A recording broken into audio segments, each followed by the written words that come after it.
Looks like we are in. Hi everybody, welcome to today's session of UPSC CSE by Gallant IAS, and a very Merry Christmas for everybody who is watching this. So let's get started. Today we'll be discussing and we are continuing the PYQs from the Science and Tech portion, and today we are discussing the 2024 PYQ. So without any further ado, let's get started. The first one. This is a slightly difficult question because we don't usually study things about these interstellar bodies or planetary bodies. We usually study about the basic planets, basic working of them, but other than that, very rarely we delve deeper into these giant stars, nebulas, cepheids, things like that. A similar question has also been asked in the previous year 2023. It was regarding nebulae, cepheids, pulsars, etc. So given that UPSC has started shifting towards asking a slightly deeper into the astronomical objects, astronomical phenomena, etc. So you may take some notice from this, and this is one question where we can build some concepts upon. First of all, the statement, it's a statement based question. It's giant stars live much longer than the dwarf stars. At first sight, this may seem like a very possible thing because giant ones will be having much larger size, hence they might be having longer lifespan. That's the normal logic we will be having.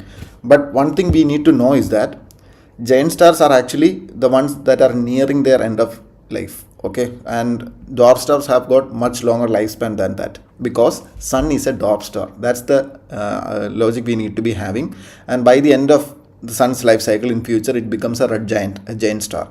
So right now sun is a dwarf star. So by having that logic, we know that dwarf stars live longer than the giant stars, contrary to the our usual intuition. So this is one thing very factual, and the only way you can crack this is by knowing that sun is also a dwarf star, and the lifespan of sun is much longer. So eliminating that statement will give you the right answer right away. But in case you don't know this and you are trying to attempt it based on the idea that giant stars live much longer than the dwarf stars from the basic logic that we use, you might go wrong. So there is an element of risk. So even if you are attempting this question and making such a mistake, it's fine, it's okay. But especially questions regarding these astronomical figures or anything regarding astronomy, it's better to have an idea or a foundational knowledge before you apply your logic, because many a times logic can fail. So this is one area where I don't recommend attempting a question unless and until you know something factual about the phenomena or the stars or whatever that is being asked. So that's one thing to remember. In last year question also in 2023, the definitions of pulsars, cepheids, nebulas are given, and it's not logically deducible, and also it was given as an only two option. So that was slightly I would say it's a very difficult question to attempt. So it's best to skip that question if you don't know factual things about these phenomena or these bodies. Okay, so that's my recommendation, and don't worry. At maximum of one question is what is coming from this area, and you don't have to delve very deep into these questions and spend all of your time and energy investing into studying about stars and suns, etc., planetary bodies. It's not that rewarding. Maximum one, or at most at a stretch two questions, nothing more than that. So the risk to reward ratio is the effort to reward ratio is very low for that particular topic. But put your energy into learning about space programs of India and other countries. So if you are studying about space or astronomy, it's better to divert your energy, divert your attention more towards learning about space programs, because that is more rewarding, more easy to understand, and can have multiple application across the question paper. You can apply that logic in other questions as well. So that's the basic idea. Giving that, we arrive at the answer as D, because the first statement is wrong. And also one more thing we need to know is that compared to dwarf stars, giant stars have greater rate of nuclear reaction. This is actually right. Okay, so that's the basic idea. A slight logic is possible, because if you think about it, having a greater rate of nuclear reaction meaning that they will be running out of fuel very easily. That is one thing. So these two statements doesn't go well together. So either one of them will be wrong. So all we can do is arrive at a 50-50 at most, and beyond that it's difficult to deduce with logic. So That's the maximum we can arrive. So like I said, in the questions of astronomy, it's better to have a foundational knowledge, and if you don't have an idea about these questions, it's better to leave it. It's not going to harm your clearing potential. So don't be alarmed by these questions. Be confident, and if you know something, if you have foundational knowledge, then only use the logic. Otherwise, it can go wrong. Okay. We'll take this opportunity to learn something about giant stars and dwarf stars, so that we don't have to look at it again. So what are giant stars? Giant stars are large, very bright stars, from the name itself, formed in the later stage of stellar life, meaning that these are the ones that are nearing their end of stellar life, meaning that their life, they are at the end of their life cycle. So that's the thing with giant stars, and they are large size, high luminosity, low density. Very important. Formed after core hydrogen is exhausted. Again, very important. They are low density. Giant stars are low density, and they are formed after core hydrogen is exhausted. And they have large in size, which is evident from the name itself, and high luminosity. So this is very important. And they are short-lived compared to dwarf. And giant phase lasts about few million to 1 billion years. It's not that relevant. UPSC won't be asking exact figures about that, but just keep that in mind. Because they consume this fuel, the higher rate of nuclear reaction occurs in these giant stars, and that's the reason why they are, quickly, their lifespan is shorter than that of dwarf stars. Because in dwarf stars, the rate of nuclear reaction is not that fast or that quick. Imagine a situation where a vehicle, a large truck, which consumes a lot of fuel, and a car that consumes lesser fuel for same mileage. So with the same amount of fuel, the car will be traveling more distance and the truck will be traveling lesser distance. The same logic is applied in giant stars. So giant stars will be having a lower life expectancy. So one more thing to notice is that sun will become a red giant in future when this phenomena kicks in. That is, the core hydrogen is exhausted, and when sun enters its later stage of life, it becomes a red giant, and that's when sun transforms into a giant star. Right now it's a dwarf star. So that's the basic idea. And what are dwarf stars?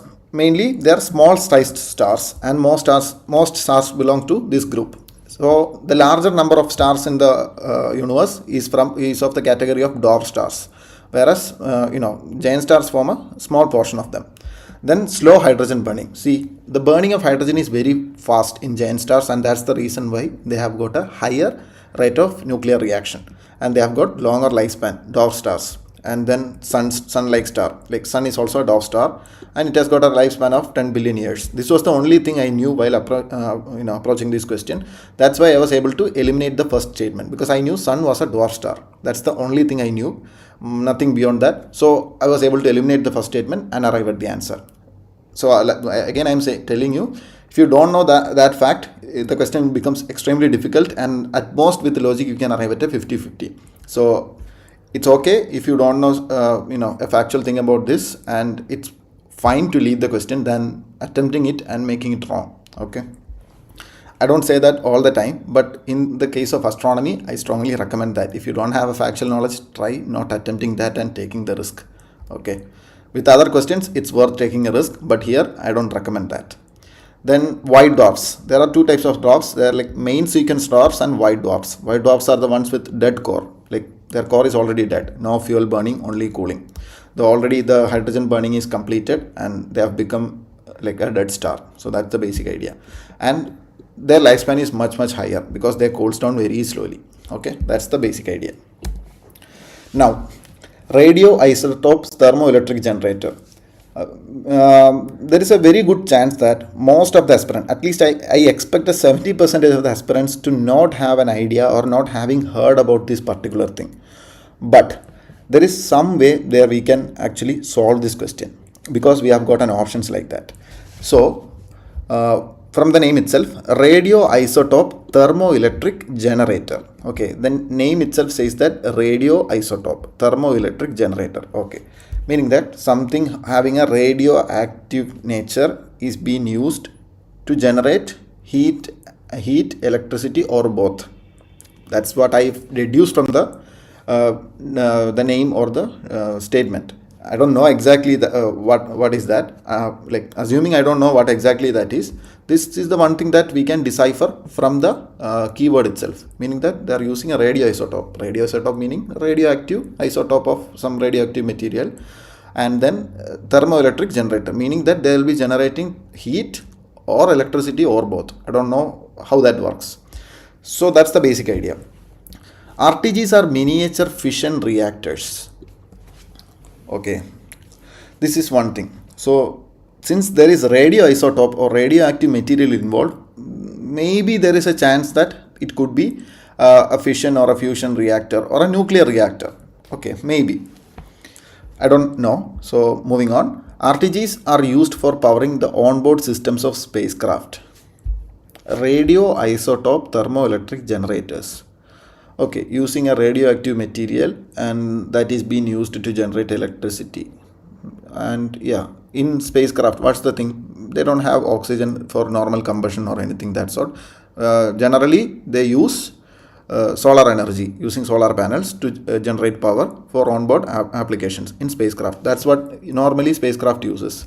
So this is one thing they could be using. Okay, that doesn't seem like a wrong thing to do, or it seems like a probable application of this particular technology. So this seems right. RTGs can use plutonium-238, which is a byproduct of weapon development.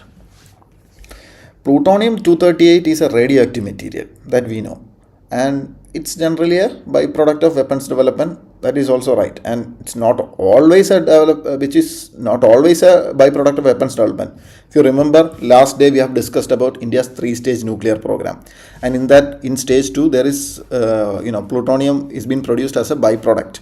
We put the input plutonium is being produced or increased in number using a fast breeder reactor, and we get more plutonium as output.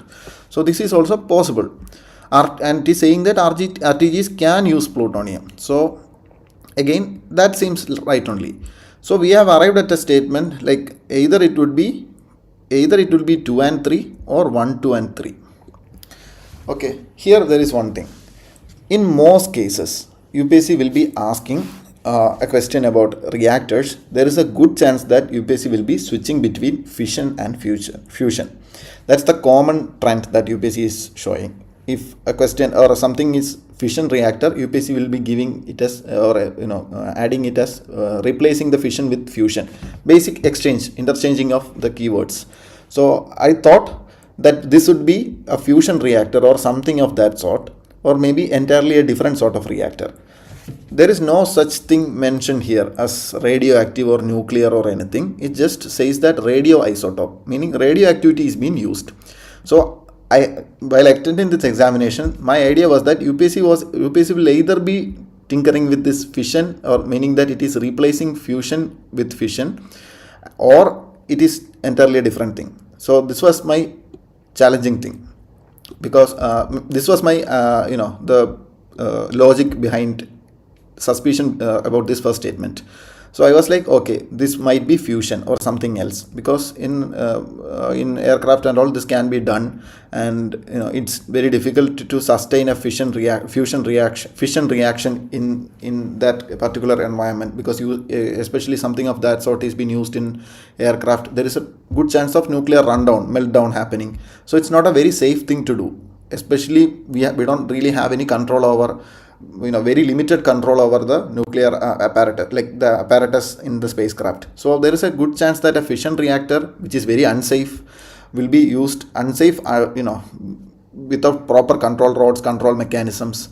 It is very unsafe for use in spacecraft. So that's the logic I used, and I eliminated the statement 1, and I arrived at the answer as B. This is the logic I had, because two things I used. Either this would be some fission or fusion reactor, that may be the thing, or if this is a fission reactor, then there is a challenge, because it's not very safe. We know that fission reactors, they require control rods to control their rate of nuclear reaction, nuclear decay, and sustaining the chain reaction.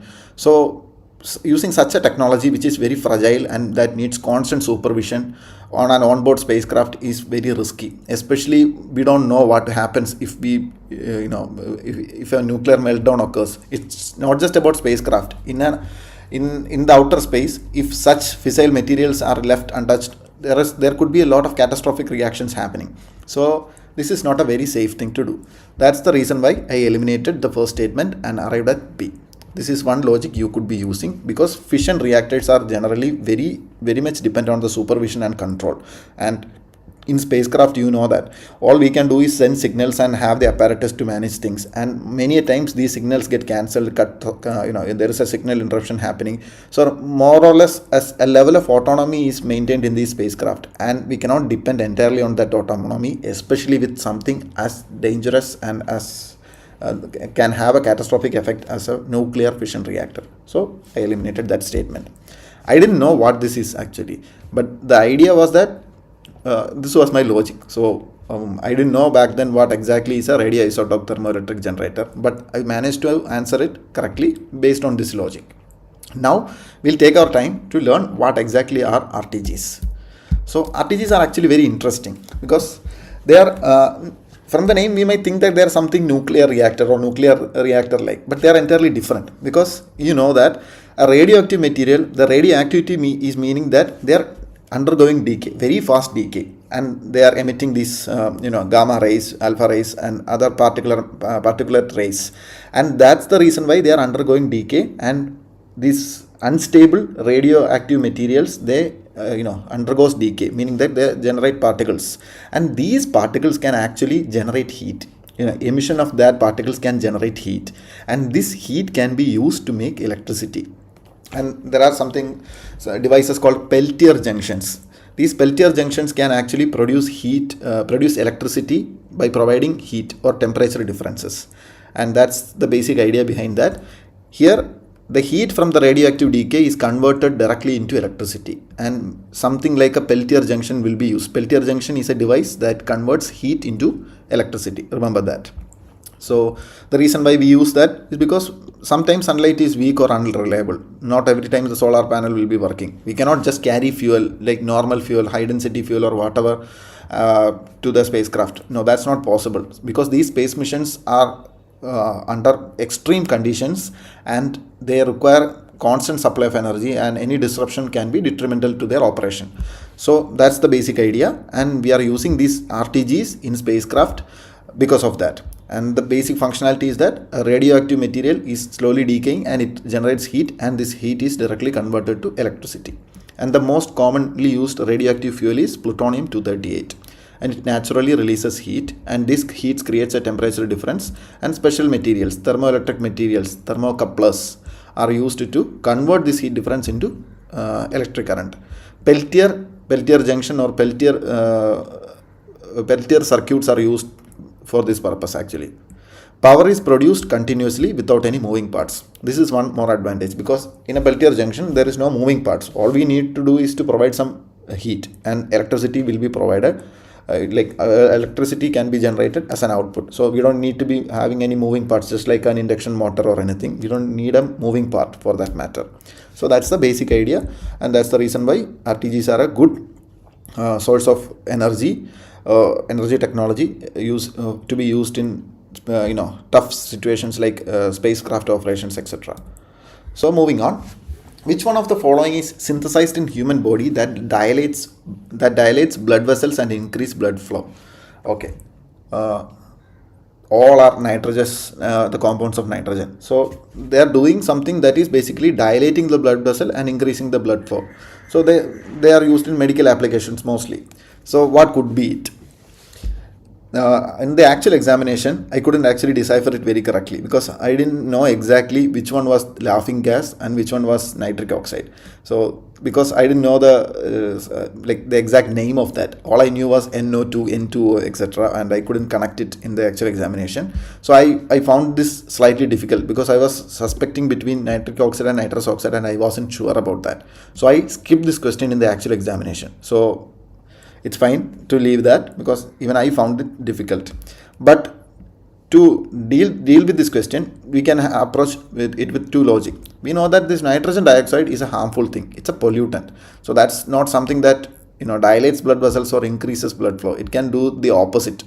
That's the kind of thing that we have heard about from nitrogen dioxide, because it's a pollutant. Nitrogen pentoxide seems not at all a very very common thing to be used, very safe thing to be used in medical applications.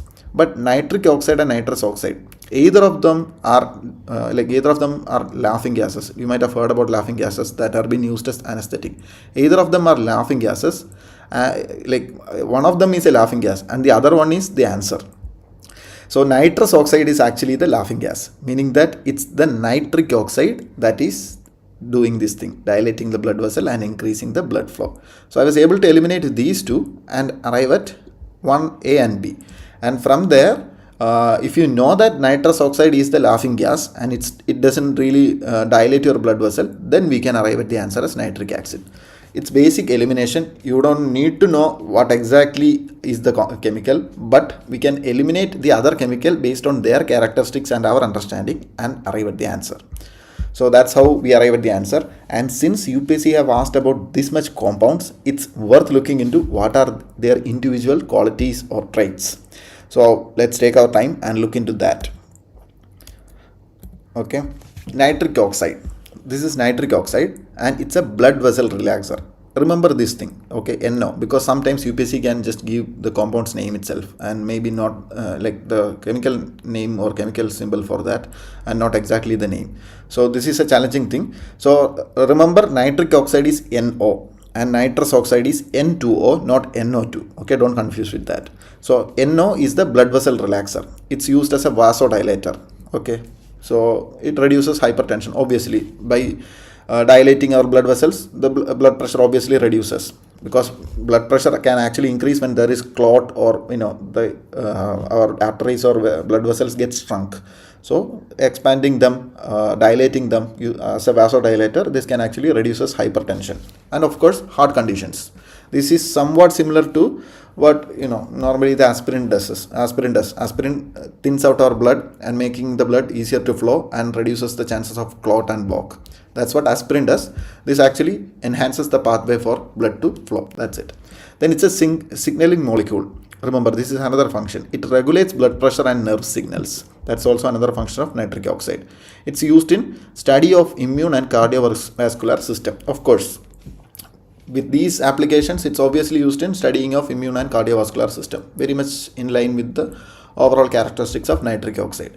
So remember that nitric oxide is not a harmful thing. It's something that is used in medical application, especially most cases like a life-saving drug, because it is a blood vessel relaxer and it can reduce hypertension and heart conditions. So it's a life-saving thing. So it's a very good thing used in medical application. So don't associate nitric oxide with something harmful like NO2. Okay, it's not harmful, it's good only, it's used in medical application. Again, another one, N2O. This is the laughing gas I was talking to you about. Because remember this thing, it's not NO2, it's N2O. Okay, it's an anesthetic and it's used in dentistry and surgeries, obviously, because it relieves the pain and it's it suppresses the pain signals in the brain, and it's used as a propellant in food industry, whipped cream cans. Okay, that's also one thing. N2O is used as a food industry propellant, meaning that preserving canned food or stored food. I think in the potato chips packets they also use N2O to maintain the freshness without actually acting as a preservative or a chemical. It just provides a inert or non-reactive atmosphere or a space for the food to be kept. Hence it's saved from getting damaged or getting soggy or etc. So that's another usage of nitrous oxide, and it's a fuel oxidizer in racing engine.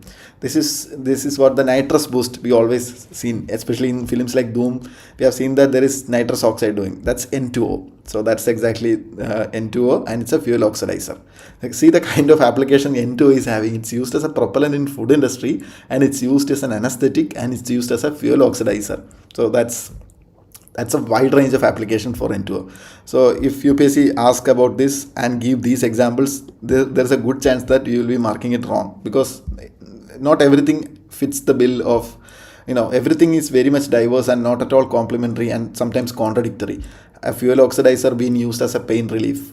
So this is one area where having a factual knowledge really helps. So nitrous oxide is actually relevant, because if UPSC gives an option or a question based on this can get slightly tricky if the options are anesthetic, propellant and fuel oxidizer. So that's the basic idea. Remember that. And moving on, nitrogen dioxide. It's a basic, it's a pollutant. That's how we know it in the first place. But it's not just a pollutant only. It's used in other applications also. Of course, nitric acid production. This one has got nitrogen. Nitrogen has got like umpteen industrial application. So it's obviously not just a pollutant, but it's generally a pollutant, and that's the basic idea. Then it is also used in rocket fuels. Okay, rocket fuel. It's different from this nitro boost that we are talking about. It's not a fuel oxidizer. It's used as a rocket fuel. It's different. Okay, N2O is used as a oxidizer, whereas NO2 is used as a fuel. Okay, that's the basic idea. And the oxygen in the NO2 is the one that we are using. Okay, it's an oxidizing agent. Then environmental indicator, air pollution monitoring. Obviously, in AQI we have NO2, SO2, etc. to assess the air quality of that particular area. So it's an environmental indicator. So it's found in the vehicle exhaust, yes, and it can cause respiratory irritation. That's why I say NO2 is a hardcore chemical, and it is a pollutant, and it is not very much in line with good health. So it is somewhat a unhealthy or a chemically damaging compound. Nitrogen pentoxide. I haven't heard about this thing, but since UPSC have asked about it, just learn something, because we won't be looking at nitrogen pentoxide anywhere in the future. So it's a good opportunity to look into that. What if UPSC asks something about this, as they have given the option N2O, N2O5. So it's a nitric acid production. See, anything that is got nitrogen dioxide, like nitrogen and more than or 2 and more than 2 compound of oxygen can be used in the production of nitric acid. Okay, then it's a nitrating agent, explosives, dyes, pharmaceuticals, etc. Laboratory reagent, oxidation reactions. Basic idea. So it adds nitrate group. That's the basic function. So nitrogen pentoxide is used in explosives, dyes, pharmaceuticals, and oxidation reaction. So it's a strong nitrating agent. Okay, meaning that it adds nitrate groups. That's the nitrating agent means. So that's the basic idea. Then moving on, in how many of the above activities radars can be used? You all might have heard about radar. We always think about radar as we have been studying about radar since our school time. Radars are basically radio sensing and receiving. Okay, meaning that a particular radio signal is sent, then it strikes a surface or an object, and it returns back. And based on the signal that is being sent and the signal that is being received, there will be changes in the signal that is being sent and received. Time, like the time of flight, that is the time taken from sending and receiving. So there is a to and fro motion, and the time taken for that can be used to assess the distance, because we know the speed of that particular radio signal. So we know the speed and we know the time. From that we can calculate the distance. So that's the basic functioning of a radar, to calculate the distance. And this is being used in ships as sonars that uses sound signals. So that's sonar, basic idea. But instead of radio signals, it uses sound signals. That's sonar, to assess the depth. Not just depth, actually. We can actually map the fishes and how deep these fishes are, and that's one thing fishermen uses to catch the fish. So they can virtually see underneath the water what's happening down there. That is used in sonar. Okay, radar, just the only difference is that the kind of wave that is being used. Here the radio waves are used. So what could be the thing? Identification of narcotics on passengers at airports or in an aircraft. Like, how is that possible? It cannot see things. All it can do is strike a surface and return back, and you can calculate the distance or some criteria about that. What if the narcotics is been hidden inside their pockets or deep inside them? Radars won't be able to pass through it. And we have that particular X-ray machine for that matter. We have X-ray machines, similar sensitive, what we say, frisking tools for matter. They are not using radars in that thing. This seems very unlikely. How are narcotics being identified using radar? It's difficult. All we can do is X-ray, because we need to take an X-rays and then we can see the insides of even if they are hiding something. Monitoring of precipitation. This seems probable because as radars, we can actually see how much of clouds are there and what's the characteristics of that clouds by sending signals and receiving it. So that's possible. Then tracking the migration of animals, again that is also possible. We can send radar signals and track how long an animal have traveled. So these two things are possible. This requires an X-ray machine or a frisking tool for that matter. This doesn't seem right, because the basic idea of radar is not this, or basic functioning is not about identification or going deeper into the getting deeper identification just like an X-ray machine. So this doesn't seem right. So that's why I eliminated this two, and this two seems right, because from what I've imagined as a radar, I can put it to tracking the migration of animals as well as monitoring of precipitation. The basic idea was that okay, I can map the clouds, the cloud activity, movement of clouds, things like that. So that is also possible. So I have arrived at the answer B. So that's the basic idea behind that.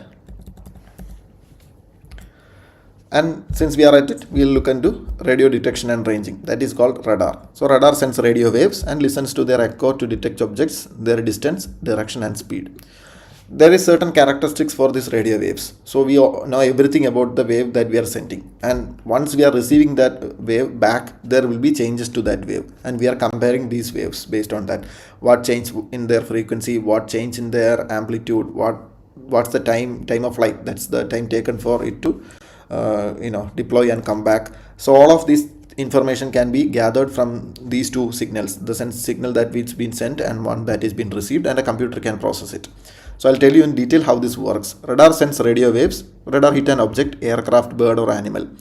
Radars are mostly used for mapping of aircraft. This air defense system like the S-400 has got a strong radar. It it continuously sends radar signals, and if a flight, whether it's a friendly flight or an enemy flight, enters Indian airspace, it is notified.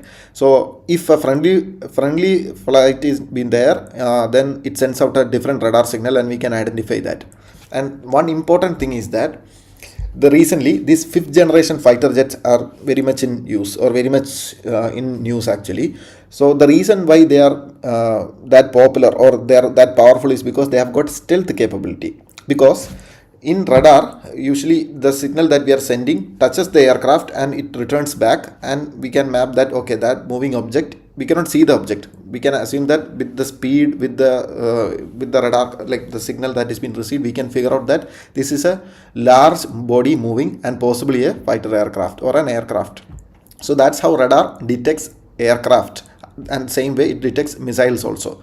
But this 5th generation aircraft has got a special radar absorbing coating. You might have seen in the video of F-35 that is got stranded in Trivandrum airport, that it's entirely black. A different form of compound is used to cover the entire body, and this actually absorbs the radar signals, the radio signals, and sends a very minute signal back, meaning the kind of signal they are getting back, meaning that they assume that the body or whatever object that was moving is something like a maybe an error, or maybe a bird or something of that sort. So the radar cross section is like it's like a mark that is seen on the radar system, the radar display. The larger the radar cross section, more vulnerable or more visible that particular object. In the case of a flight, that flight is the fighter jet is. These 5th generation aircraft has got very small radar cross section, like the size of that radar cross section is less than that of a tennis ball.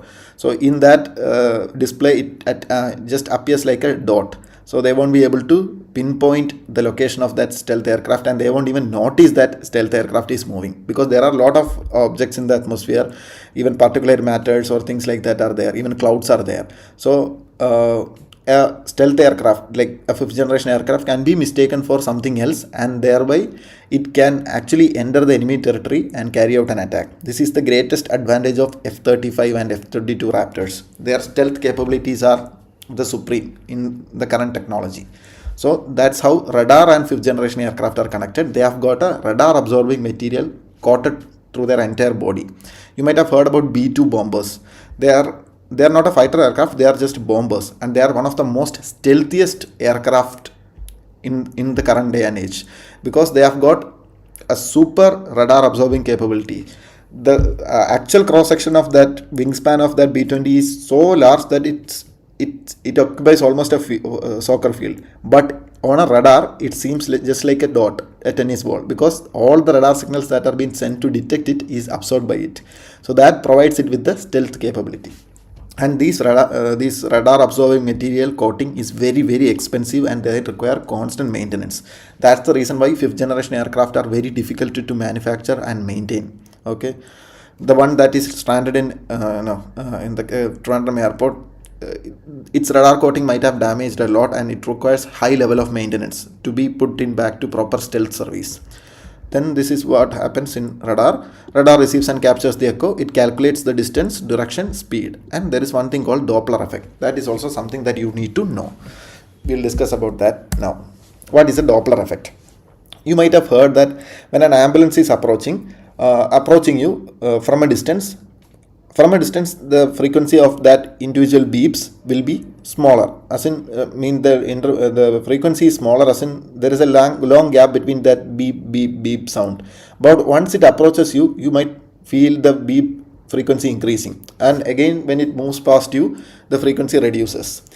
Actually, the sound doesn't change. The only thing that changes is that source of sound, the ambulance that producing the sound. It is sending the same signal across its journey, but based on our position and its relative position, we hear that particular sound at a different frequency. This is called Doppler effect, because there is a change in frequency and of course wavelength of a wave when the source or the observer is moving.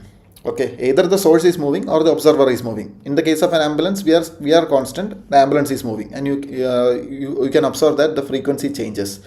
At a distance, it will be beeping like this. It will be beep, beep, beep. But once it gets closer to it will be beeping very frequently, like beep, beep, beep, beep, that sort of thing. So that's the Doppler effect. This particular effect is called Doppler effect. And source of sound is same, but the motion of the source or the observer. If the ambulance is constant and I am moving past the ambulance, same effect persists. So that's the basic Doppler effect. It's worth remembering. Okay. This is used in radar also, because radar can identify the change in frequency with if the signal that is being sent and the signal that is being received has got different frequency, and they can find that that particular object is moving at this much of speed. So that's how this Doppler effect is put to use in radar to identify the speed of the object that is traveling, especially these fighter jets and all. So that's one more thing. Moving on, again the aircraft question has come. Which among the following are considered fifth generation aircraft? This has been a very much in discussion news back in it was a very much hot topic from 2023 onwards, because this USA has USA and Russia, they are both trying to sell India a fifth generation aircraft. Both of them has got their own fifth generation aircraft. The USA has got two F-35 Lightning and F-22 Raptor, and Russia has got Su-57.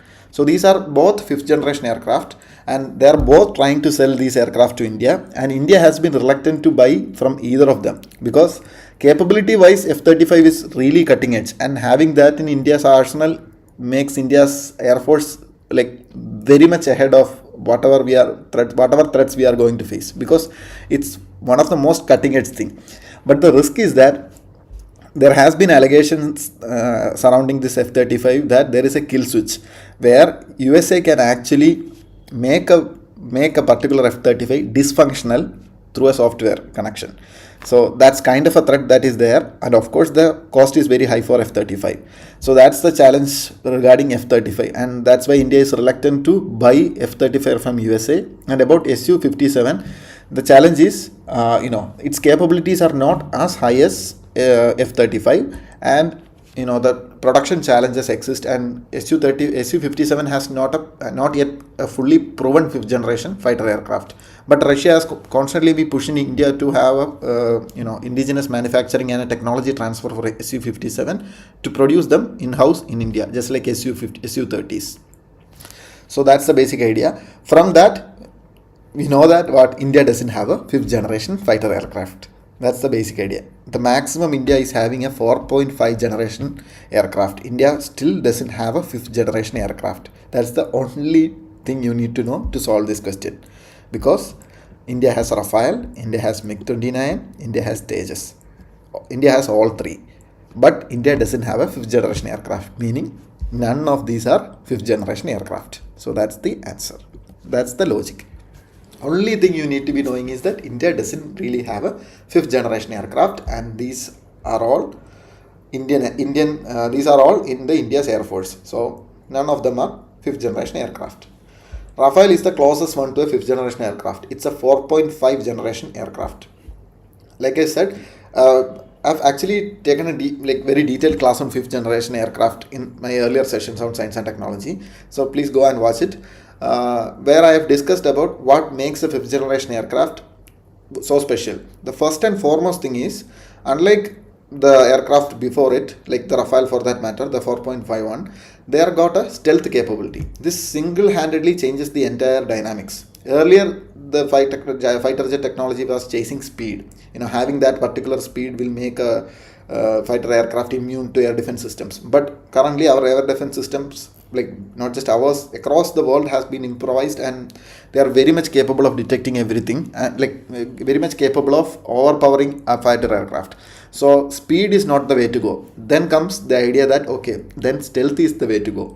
If you are stealthy, nobody will be able to notice you. Then you can go deep down into the enemy territory and deploy your weapons.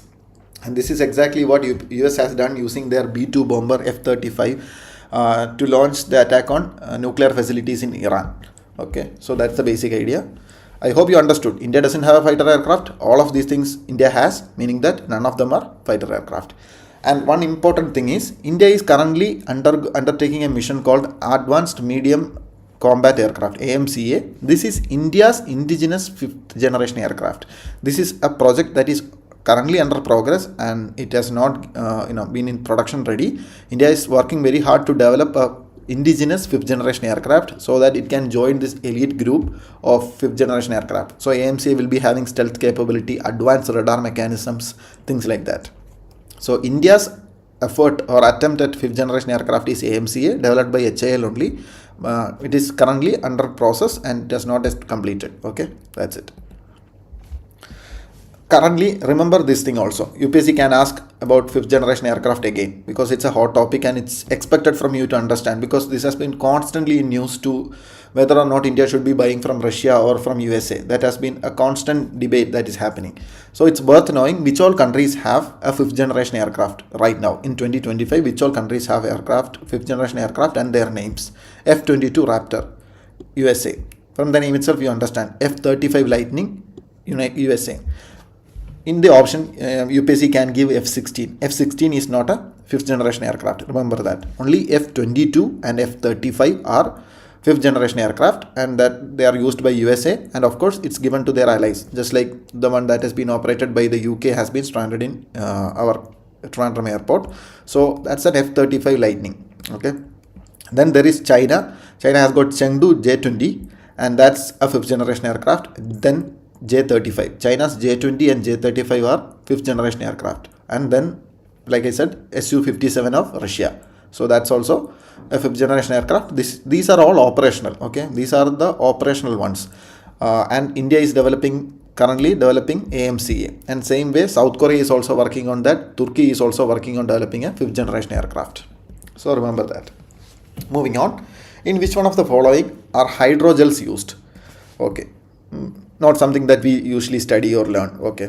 Not something that we usually come across. Only thing we can do is decipher the word. Hydrogels, meaning that water like gel, or water like something related to water and gel. Okay. Controlled drug delivery in patients. Okay. That is possible because we can, inject particular compound like the medicine into the hydrogel, and they can have a controlled delivery. That seems possible.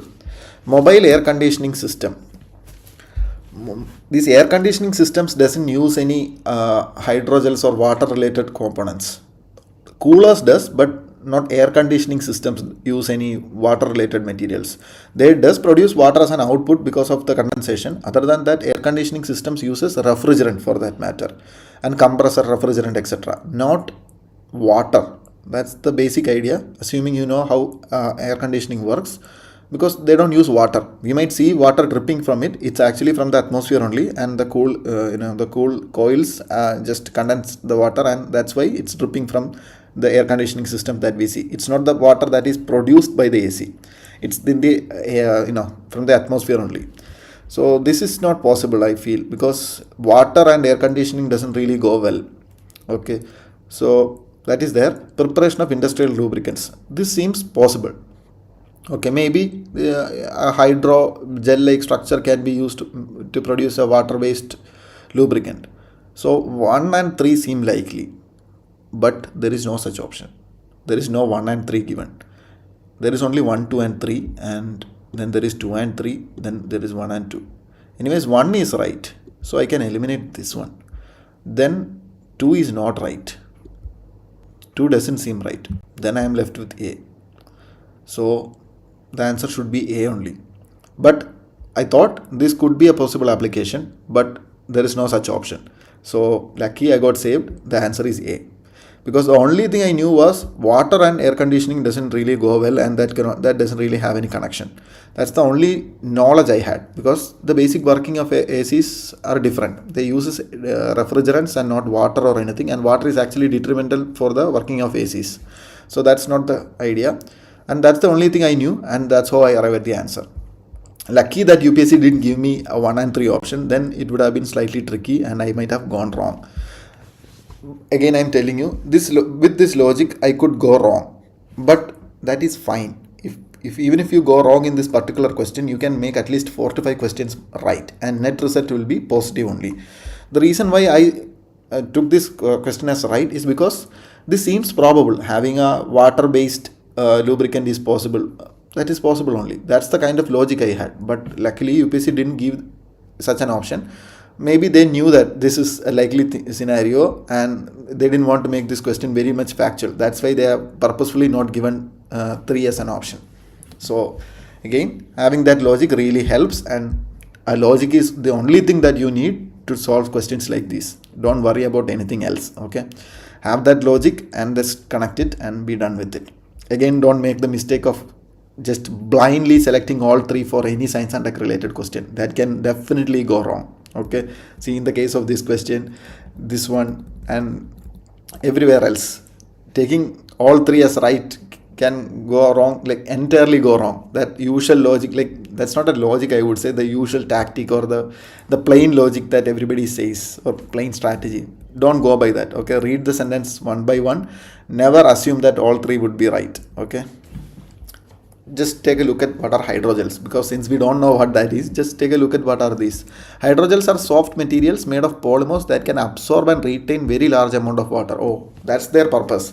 They can absorb water like much more than their weight. So that's the basic idea. So obviously they might be having a jelly like structure. I assume this is something similar to seen in baby diapers and all, because they are small in size but they can absorb large amount of liquid. So I think they also uses these hydrogels. So they are used in wound dressing to maintain moisture, faster healing, drug delivery system. Yeah, by having this particular hydrogel, they can control the delivery of drug. Yeah, that's possible. That seems very possible. Then contact lenses. Yeah, soft and water rich. That is also there. Prevent drying of the cornea. That's true. Then tissue engineering, artificial skin cartilage. Yeah, again that is also possible. Burn treatment pads. Very obvious. They can retain large amount of water and provide that cool reduced temperature to the burnt areas and helps in treatment of that. Seems very probable.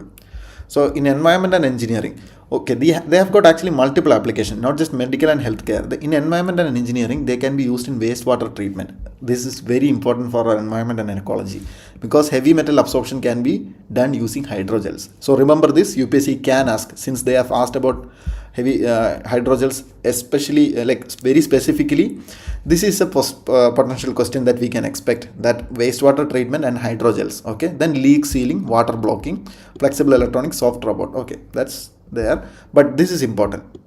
wastewater treatment is something that UPSC is very much obsessed with, and since they have asked about hydrogels, it's very much important to note that hydrogels can be used in wastewater treatment for heavy metal absorption. Then in agriculture, soil moisture retention, drought resistance for crop.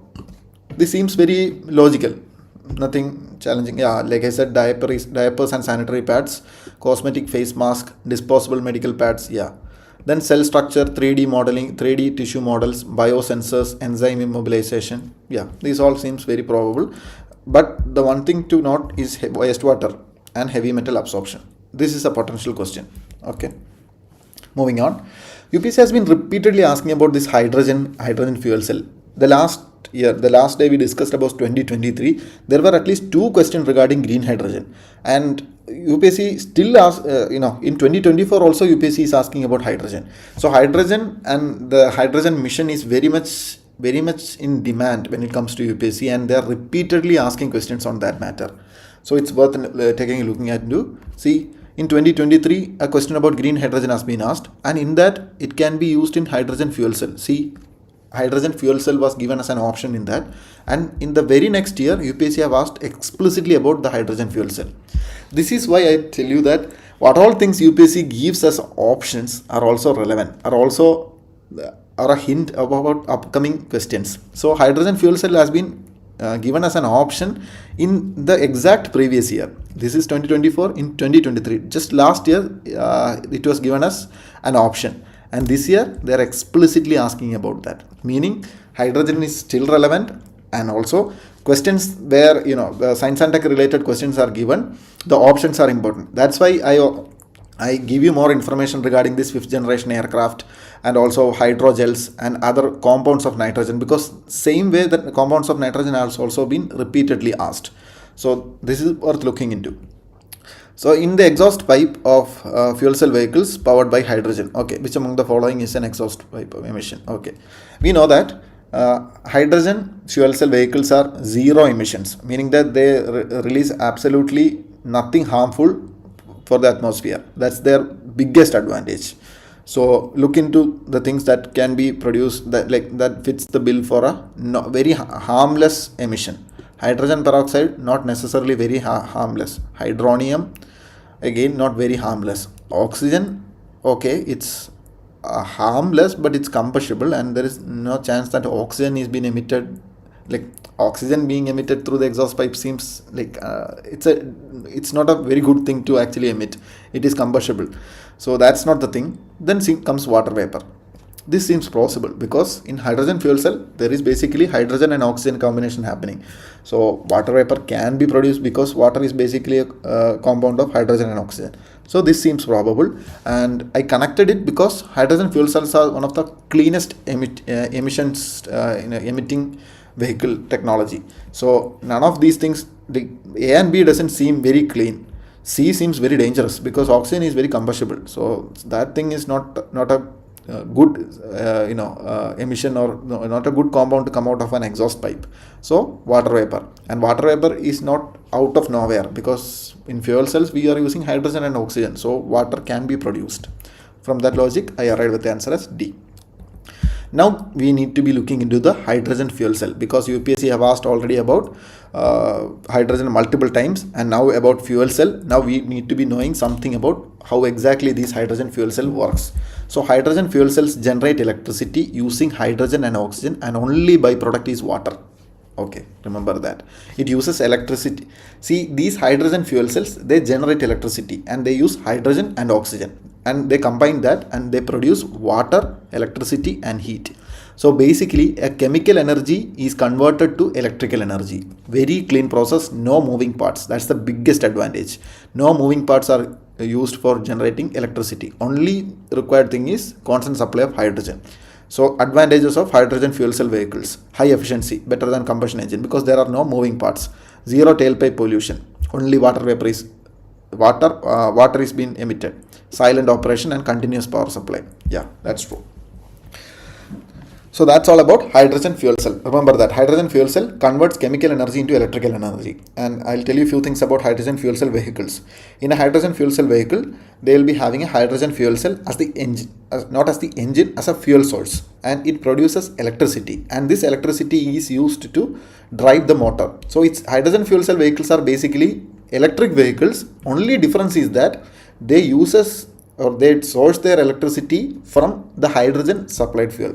The fuel we are putting into is not direct electricity but hydrogen fuel. So you can imagine the advantage. We can drive these electric vehicles just like normal petrol vehicles, because we can fill up the hydrogen and the hydrogen will be catalyzed, and you will be used to produce electricity in-house within the vehicle, and it can run the vehicle. So this way you can reduce the charging time. All the issues regarding the EVs can be addressed. EVs, the biggest issue with EVs is that they have got a high charging time. We cannot just chug petrol or chug electricity like putting diesel or petrol like that. It takes a lot of time. But if you are using hydrogen as a fuel to generate electricity in-house within the car itself, and using that to drive the electric motor, we can actually have very good range, as in the range is uninhibited, assuming we get hydrogen as hydrogen fuel stations are available as normal petrol or diesel fuel stations. So that's the biggest advantage of hydrogen fuel cell vehicle, and that's why Toyota as a motor company is advocating very much on hydrogen fuel cell rather than EVs. Okay, the challenge is that generation of hydrogen, like if you have been following my classes, I've told you that generation of hydrogen as a fuel is very difficult. Its storage is difficult, generation is difficult, because right now we are using all grey hydrogen, steam methane reformation. There is actually emission happening, so it's not that clean process, and the storage is difficult. So that's the reason why these hydrogen fuel cell vehicles are not getting very popularity. The setup cost is very high. So moving on, this is again strictly logic based question. We can decipher from the the keyword itself. It's saying that pumped storage hydropower, meaning that there is pumping happening, then there is storage happening, and then there is generation of hydropower. Okay, that's the and we are just deconstructing the keyword. That's the thing we get. So what could be used? Okay, irrigation of terraced crop field. Okay, pumping, storing, hydropower. Irrigation is happening, but where is this hydropower? Pumping and storage, okay, maybe. Terraced crop fields, a higher latitude, maybe. Lift irrigation of cereal crops. Pumping and storage, lift irrigation, that is possible. We are lifting and water from a lower water source and providing it to a higher altitude. That is possible, but where is hydropower happening? Okay. Then long duration energy storage. Energy storage. So hydropower thing is there. So pumped storage, hydropower. Where exactly is the pumped storage happening, or how does that work? Energy storage and hydropower ticks. So that is there. Rainwater harvesting system. And in rainwater harvesting system, is there pumped storage happening? We are just collecting the water and we may use it for generating hydropower, which is not very practical. That doesn't seem very likely, this rainwater harvesting system. And irrigation of terraced field and lift irrigation of cereal crops. Like cereal crops, why cereal crops? These two statements seem very likely, meaning that there is no particular reason to choose one over the other. They are both at higher altitude and doing the same thing. So I have to choose, like if I choose A, I have to choose B also, meaning that these two won't be right, because in this particular set of question we can choose only one, and there is no particular reason to prefer A over B or B over A, because they are basically both same thing, pumping water to a higher irrigating water at a higher elevation. So that's a common logic that we can eliminate those two, because we cannot take we cannot take or prefer B over A or A over B, meaning that we have to take both. In this question there is no option for that, meaning that they both are wrong. So we will be arriving at the answer C. This is one very straightforward logic that we can apply and arrive at answer without knowing anything. So this is one way you can approach it. And from the name itself, it says pumped storage hydropower. In reality, what exactly this long duration energy storage does is, we are storing water at a higher altitude, basically pumping it up at a higher altitude, and we are storing it there. And that's the potential energy. So when we are in need of power, we can actually use that particular stored water to release hydropower. This is exactly what our normal dams does. They store the water and then they store the water, and that's the potential energy. And when we are in need of power, they open the gates and the water rushes down and spins the turbine and power is generated. So that's basically it. The good idea is that when we are storing that much water or that much power there, they will be remaining constant only. There is no issue of evaporation or loss of energy when stored. Very unlike in battery storage mechanism, you know that if you store energy in battery, there will be slowly disintegration or slowly discharge happening. No such thing will be happening in case of this pumped storage, because water won't be evaporating that much. Very little is happening. So that's a good thing for long duration energy storage. Okay, whereas the batteries have the issue of discharge happening, so they are not very good source of long duration of energy storage. So moving on, next one, it's membrane bioreactor. I've always told you that anything that has got bio generally will be good thing only. Then membrane, okay, there is a membrane. The core feature of a membrane we have heard about, that is in osmosis. That is, it acts like a filter. So that's the basic idea of a membrane. And a bioreactor is like a bio toilet, or like the bio toilet in railways is a bioreactor, meaning that a biological reaction is happening inside that, and waste remediation is happening. So that's the basic idea about a bioreactor from the name itself. So assisted reproductive technology, maybe drug delivery, maybe vaccine production, wastewater treatment. See, yeah, we can use a membrane to filter out the waste, and that particular hard or the solid waste can be treated using a bioreactor, just like what we do in our railway toilets. So that is a very possible thing to do, and we can arrive at the answer as D. That's how we can solve this even without knowing anything. Just connect this membrane as a porous substance that is used in reverse osmosis, etc. And bioreactors, a good thing, mostly used in bioremediation. And bioreactors are they are used in our Indian railway toilets for zero emission or zero effluent, zero discharge of solid waste, etc. So we can connect it to wastewater treatment technology. And remember, hydrogels can also be used in wastewater treatment technology for absorption of heavy metals. So that's one thing to remember. See, this biofilter was a PYQ in 2023, a year before. This is somewhat similar to that, biofilter and bioreactor. So questions like biofilter, anything with bio, actually repeats, and it's generally a good thing, and the outcome will be mostly positive only. Here all things are positive only, but none of these things explain the bioreactor stuff. Bioreactor meaning the waste remediation part of things, it's not explained by this any of these. Okay, that's why this wastewater treatment technology becomes the right answer. So that's all about it. We'll be discussing more about these topics in the upcoming session. So stay tuned and see you soon.